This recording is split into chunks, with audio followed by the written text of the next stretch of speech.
فاصلہ بس 2-4 فٹ کا ہے۔ ایک جنازے سے فارغ ہوتے ہی ایک بابا جی قبر کے قریب آ کر کھڑے ہو گئے اور پوچھنے لگے، بھائیو بتاؤ اگر یہ شخص ابھی دنیا میں واپس آ جائے تو کیا کرے گا؟ بابا جی کے اس سوال پر ایک دفعہ تو سب کو جھٹکا لگا کہ کیا بات بابا جی کہنے والے ہیں۔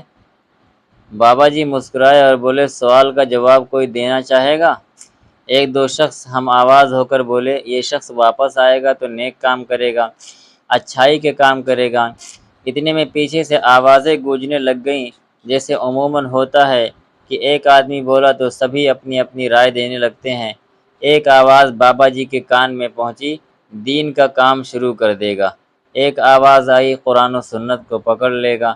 ابھی یہ سلسلہ چل رہا تھا کہ بابا جی کہنے لگے، ساری باتوں کا خلاصہ ایک ہی ہے کہ اللہ کی نافرمانی سے دور ہو کر اللہ اور اس کے رسول کا فرما بردار بن جائے گا۔